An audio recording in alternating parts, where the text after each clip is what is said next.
What do the tax cut numbers look like in President Trump's big, beautiful bill if you earned $50,000, $100,000, and more? Hello, member Super Savers and Bond Course fans. I hope you're healthy and well. And once again, greetings from Taipei, where I am currently for a few weeks, as some of our kids are teaching a STEM and language program here. And thanks for all the warm wishes and Taipei tips you've sent our way recently. Here's a photo of us from this weekend's visit to the Taiwan Semiconductor Manufacturing Company's, TSMC's, museum. At the time of this taping, TSMC is the 9th largest company in the world by market cap, and only one of 2 companies in the list of top 9 that is not American. For those of you who follow your financial journey, Caitlin and Ava will be doing a multi-part series on the Taiwanese economy and markets in the coming weeks. In the meantime, you can also check out their latest video on Singapore, their next teaching destination this month. But back to the US and the One Big Beautiful Bill Act, or OBBBA, that President Trump signed into law on July 4th. After our update video last week, linked below in the first pinned comment for your convenience, the top question on many of your minds was, who benefits the most from Trump's tax cuts? So with that in mind, here are the 3 topics that we'll be covering in today's video. 1. What do the tax cuts look like by income level from President Trump's big, beautiful bill? Is it once again a case of our rich keep getting richer, as the New York Times and the Washington Post claim? Or rather, is it that the One Big Beautiful Bill delivers biggest wins for the working class, as the Ways and Means Committee reports? The Ways and Means Committee was in charge of coordinating the House version of the Big Beautiful Bill and shepherding it through the legislative process in Congress. I know that this can be a heated topic at times, so in this section of the video, we'll do what we so often do in such a situation here at Diamond NestEgg and focus on the facts. 2. Which treasuries are closing in on 5% again after another eventful week? And 3. What are the predicted yields for the upcoming week's Treasury auctions? As usual, here's our front of video disclaimer. For a detailed disclaimer, please refer to the end of this video. Let's dive in now, folks. What do the tax cuts look like by income level from President Trump's big, beautiful bill? Here's the thing. Almost everyone is both a winner and a loser from President Trump's tax cuts. Let me explain what I mean. At the most basic level, the Tax Policy Center reports that the OBBBA would cut taxes by an average of about $2,900 in 2026, and about 84% of households would get a tax cut. So a large majority of taxpayers should be winners from the OBBBA because they're getting their taxes lowered. Or put another way, at least their taxes are not increasing because Trump's tax cuts from 2017 become permanent. But as so often with taxes, the devil can be in the details, and a lot will depend on your personal circumstances. And I don't mean just income levels. For example, a family with children should benefit substantially from the generous child tax credits in President Trump's bill. On the other hand, someone without children but dependent on government-subsidized health care might feel the tighter restrictions for eligibility under ACA or Medicaid more than the increase in the standard deduction. And it's even more complicated for retirees. In the end, the OBBBA did not make any changes to Social Security as we know it. Both contributions and benefits continue basically just as before. And yes, this includes the fact that Social Security benefits remain taxable. However, as a small compensation, so to speak, for not making Social Security benefits tax-free, as President Trump had promised on the campaign trail, the OBBBA includes a new temporary additional standard deduction of up to $6,000 that should reduce taxes for individuals aged 65 and older. Having said that, we will stick with the average impact on taxes in order to give you a feeling for the overall impact of the OBBBA. Otherwise, it's just impossible to even establish the overall baseline. So if the big beautiful bill would cut taxes by an average of about $2,900 in 2026 for the vast majority of Americans, and this should be a win, how could everyone be a loser as well from these tax cuts? Well, because all else being equal, tax cuts for you me, and most of the American people mean less revenue for federal government. So while most taxpayers win because our taxes may be lower, we also lose because we'll be on the hook for the roughly $4 trillion increase in our national debt over the next 10 years, as we explained in last week's update video. As I always say, there is no free lunch. It's all of us taxpayers who will have to pay for the interest on the mountains of new treasuries that will be issued. And at some point, the principal on those treasuries will need to be paid back too. But we'll dive deeper into treasuries and the interest on those treasuries in the next section of today's video. For now, let's look at how the OBBBA's tax cuts affect different income levels. And here again, every income level can be seen as either a winner or a loser, depending on your perspective. One perspective that can be found practically all over the media points out that higher income earners, the rich basically, benefit more from the OBBBA tax cuts than the rest of the population. According to one Smart Asset article, the Institute on Taxation and Economic Policy, ITEP, a left-leaning economic think tank, estimates the richest 1% of households will receive $117 billion in tax cuts in 2026, which is approximately 52% more than the bottom 60% of all households, which will receive $77 billion. What this really means is that the absolute dollar number of the Big Beautiful Bill's tax reductions is larger for high-income earners than for low-income earners. But that's not really that surprising, right? The average federal tax bill for a top 1% household was $561,523, but it was only $822 for a household in the bottom 50%, according to the Tax Foundation for 2022, the latest data we could find for this type of analysis. And you just can't reduce the average federal tax bill for a taxpayer in the bottom 50% of the income distribution by more than $822, simply because they don't pay more than that already. On the other hand, it would be relatively easy to cut a few $1,000s out of an average tax bill of more than $500,000, as for someone in the top 1% of the income distribution. The flip side of the small tax bill for lower income brackets is, of course, that even a small cut in absolute dollars can mean a high tax reduction in relative terms. And that's the other perspective, as the chairman of the House Ways and Means Committee highlights. The One Big Beautiful Bill will cut taxes for Americans earning under $50,000 by 14.9%. For those earning between $50,000 and $100,000, the reduction in taxes will still be 11.9%. And for those earning between $100,000 and $500,000, the reduction in taxes will only be 10.1%. And because taxpayers with lower earnings will see their tax bill go down by larger percentages than higher earners, the overall share of federal income taxes paid by higher earners will go up. As a result of the One Big Beautiful Bill, the top 1% will pay more in federal taxes than they did before TCJA, over 40% of all federal taxes.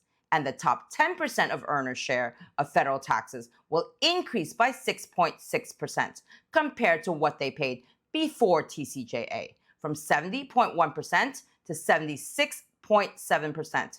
TCJA is the Tax Cuts and Jobs Act of 2017 that was passed under the first Trump administration. Essentially, Trump's tax cuts that get extended by the OBBBA and the world of generally higher taxes from before Trump's tax cuts is what we would have gone back to without the OBBBA. Now, I leave this up to you to decide how you interpret the findings, but these are the numbers. Lower taxes for the majority of households, but higher debt for all. Lower earners, particularly those under $50,000, but basically everyone under $500,000 income, will see their overall contribution to all federal taxes paid go down as a percentage of the total, even though their overall reductions may be more modest in dollar terms, given the smaller starting base.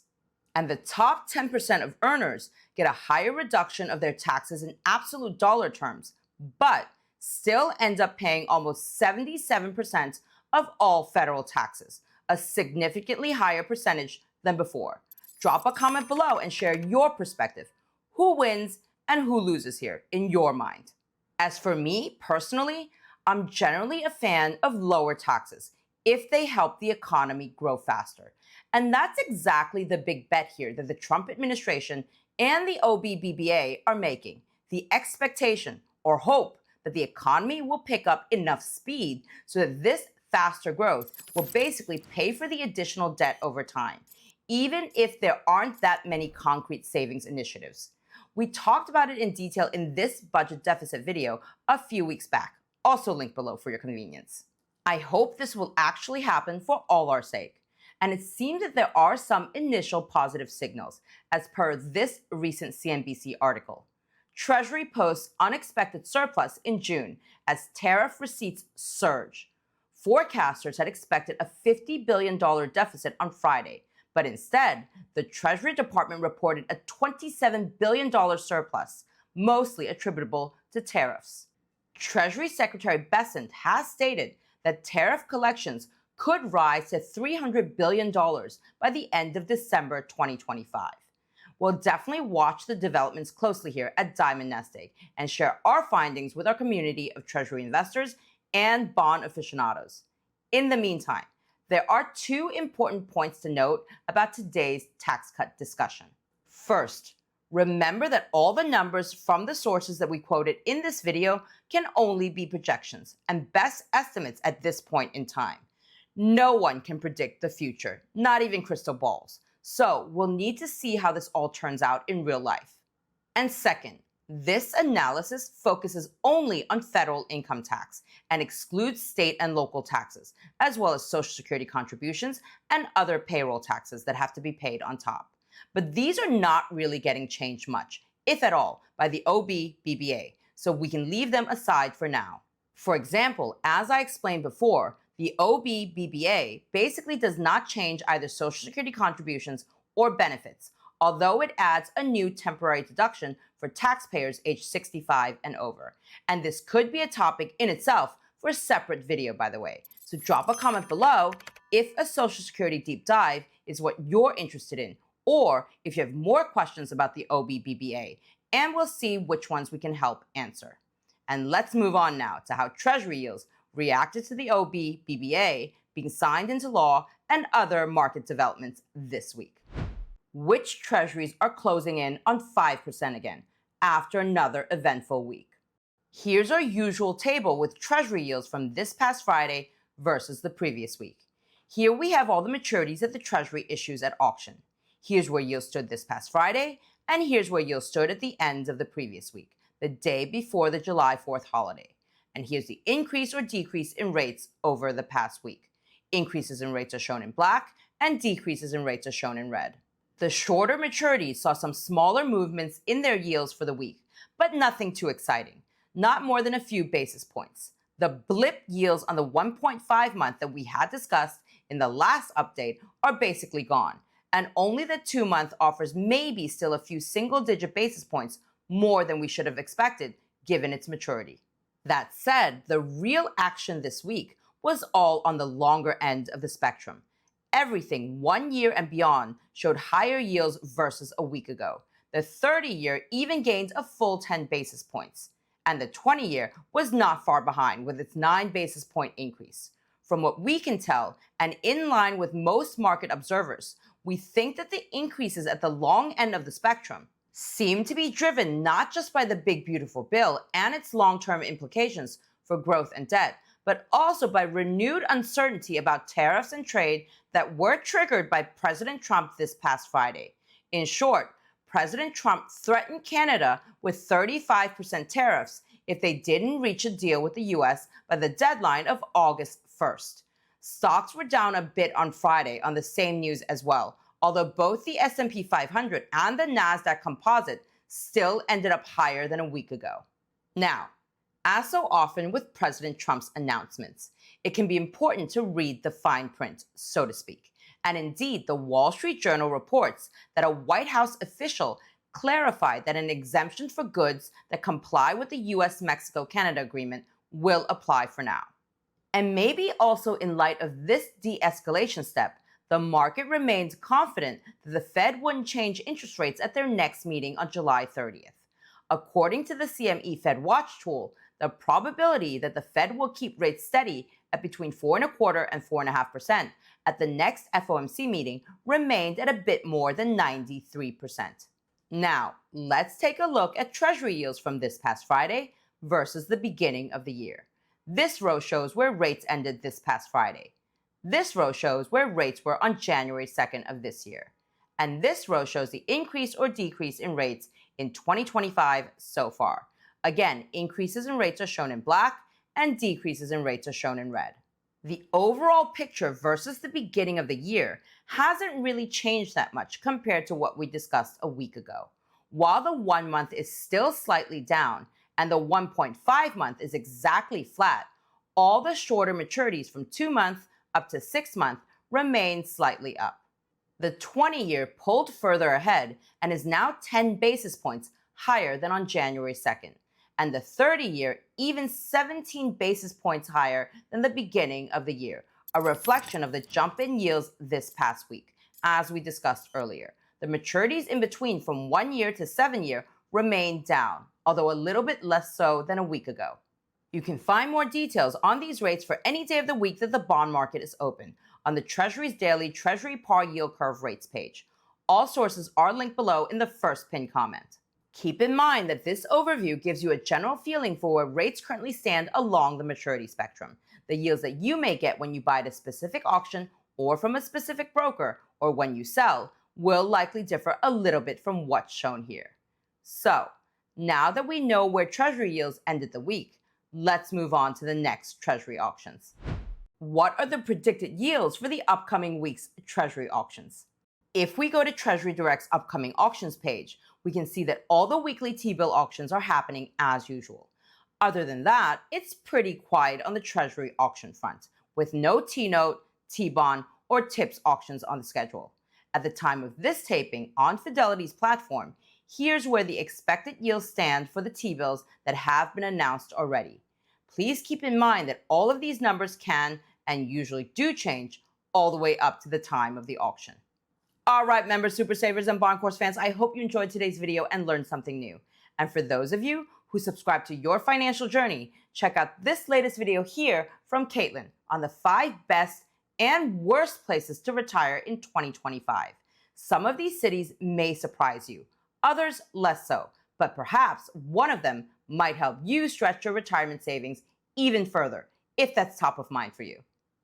And as always, if you want to learn more about bond investing and building out a bond portfolio while rates are still attractive, then check out this video here on our bond courses, because rates haven't been at these levels on average in decades.